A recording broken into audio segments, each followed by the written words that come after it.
talking about Imam Hussain and the lessons we can learn from his revolution. Imam Hussain was one of the two grandsons of the Holy Prophet. And the Prophet had no surviving sons of his own, so he called them his sons out of affection. Imam Hussain was brought up under the prophetic guidance of the Prophet, as well as his mother Bibi Fatima, his father Imam Ali, his elder brother Imam Hassan, and thus he acquired wisdom, generosity, bravery, and piety.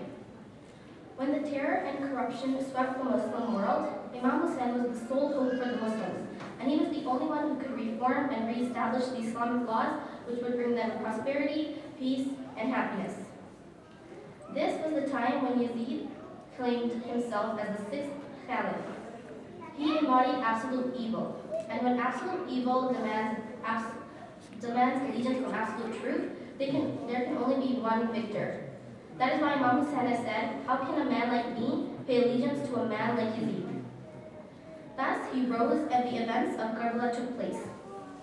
Now, Karbala reflects the collisions of good versus evil, right versus wrong, belief versus disbelief, and the collision of Imam Hussain versus Yazid. Before Karbala, people only knew one rule, which was the might is the right.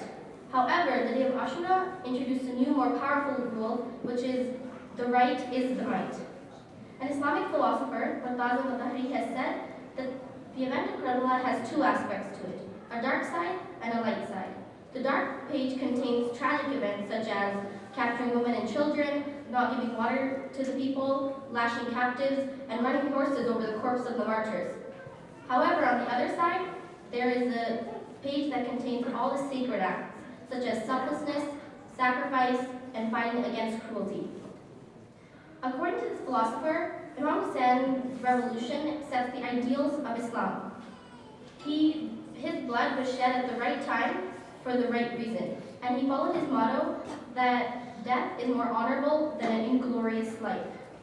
Many lessons are to be learned from this event, and I will be talking about a few of them. So the first lesson we learn is don't accept humiliation. Imam Hussain said that when he arrived in Kufa, the authorities there told him he had two options, humiliation or death. And he carried on saying, and we do not accept humiliation. Imam Jafar Sadiq has said that other than accepting humiliation, Allah Almighty has given us a choice in all other matters. The second lesson we learn from this event is supporting the truth. Imam Hussain announced that don't you see our truth is being covered by falsehood, and that we should be ready to sacrifice whatever we have to support truth. Hazrat Ali Akbar asked his father once, "Are we not on the right path?" And Imam replied in affirmative. Then Hazrat Ali Akbar said, "If we are on the right path, then it does not matter if death comes to us or if we go to death." The third lesson we learn is fidelity and loyalty. Fidelity is a characteristic that is admired by all. If friends meet in times of comfort and wealth and leave when hardships and difficulties strike, it is clear that they are not true friends. Imam Hussain on the day of Ashura told John, a servant of a renowned companion, Abu Zar, that you have accompanied us all the way here, now you may go. And John replied by saying that it is not fair that I benefit from your company and your hospitality, but leave when you were in your hardships. His attitude exemplifies fidelity, loyalty, and his true friendship. The fourth lesson we learn is giving preference to the needs of others. In Islamic terminology, this is known as ishar. There are many examples of ishar we see in the event of Karbala, but the main one is Hazrat Abbas, the brother of Imam Hussain. The Yazidis had stopped water from coming into Imam's camp, but Hazrat Abbas fought bravely to gain access to water.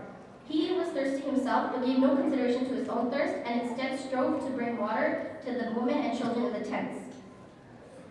The fifth lesson we learn from this event is using lawful means to reach a goal. Imam Hussain tried to stop Umar ibn Saad from pursuing his evil objectives, and he said to him, "You are promised the government of Ray, which is modern-day Tehran, but you will never eat the wheat of that area." And Ibn Saad responds by saying, "Its barley will be enough for me." Realizing that he could not change Ibn Saad's mind, Imam Hussain says that those people who use unlawful means to reach their goals never attain them. These were some of the lessons I talked about from Imam Hussein's revolution. But the main question is, what can we do? I think we can change ourselves and we can reform and improve ourselves. We can also, not just our actions, but our words also have to show our commitment and passion towards Imam Hussain alayhi salam. We should guide ourselves towards peace and respect of humanity.